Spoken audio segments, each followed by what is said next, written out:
Most people believe governments control money. They vote, they elect leaders, they pass budgets, they raise taxes.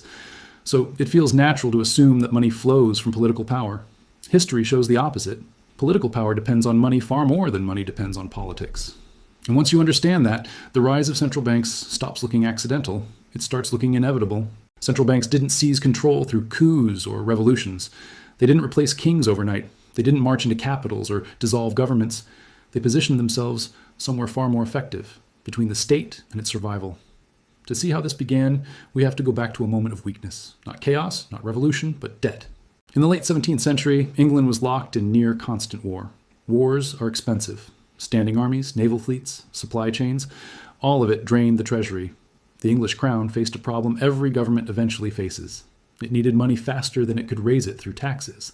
The solution was not conquest, it was borrowing. In 1694, a group of private financiers offered the government a deal. They would lend the state money to fund its wars. In exchange, they would receive something unprecedented: permanent interest payments backed by the state itself, and more importantly, the exclusive right to manage government debt. This institution became the Bank of England. At the time, it did not look revolutionary. It looked practical. But this was the moment the relationship between governments and money changed forever. For the first time, a state outsourced its financial survival to an independent institution. The crown could rule, parliament could legislate, but without access to credit, neither could function. Power had quietly shifted, not away from government, but above it. Over the next century, this model spread. Governments discovered something dangerous. Borrowing was easier than taxing. Raising taxes angered citizens. Borrowing delayed consequences. And so debt became normal. Budgets grew. Wars expanded. States matured into permanent borrowers. And with every loan issued, the influence of financial institutions grew stronger.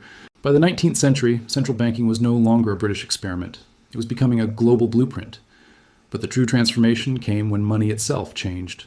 For most of history, money was physical: gold, silver, coins you could touch. This placed natural limits on power. You could only spend what you possessed. Central banking removed that limit. Paper money allowed governments to spend beyond their reserves. Credit allowed economies to expand faster than production. And central banks became the managers of that expansion. They decided how much money existed, who received it first, and at what cost. This was not tyranny, it was administration.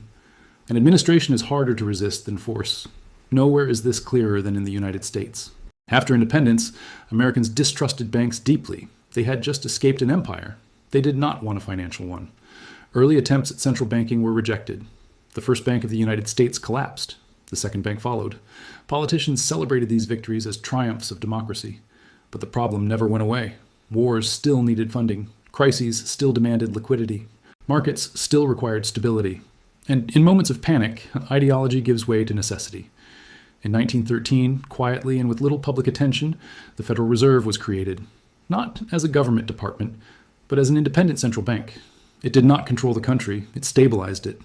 That was the promise. But stabilization comes with authority. The power to expand or contract credit. The power to influence interest rates. The power to decide which institutions survive crises and which do not. Over time, this authority became permanent. Elected leaders came and went.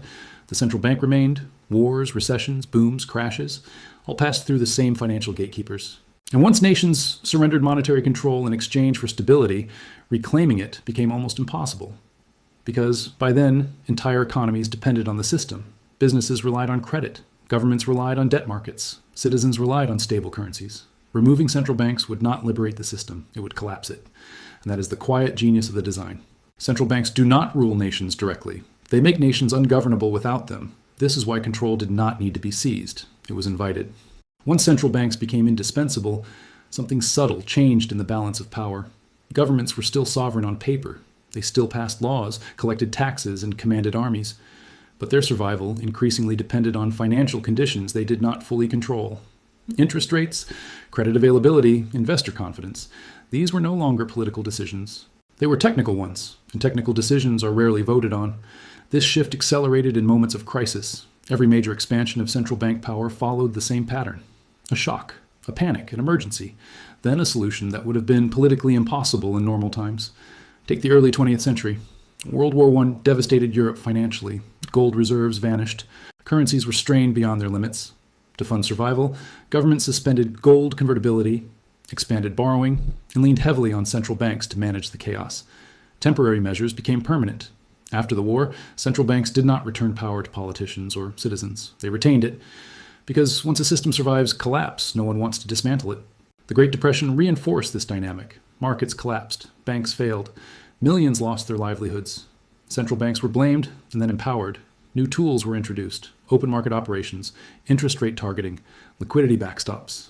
The public narrative was stability, but the structural result was centralization. More decisions moved away from legislatures and into financial institutions, insulated from elections. By design, independence became the defining feature of central banking: independent from voters, independent from politicians, independent from short-term accountability. The justification was simple: if politicians controlled money, they would abuse it for popularity. And history seemed to support that claim. So power was transferred, not eliminated.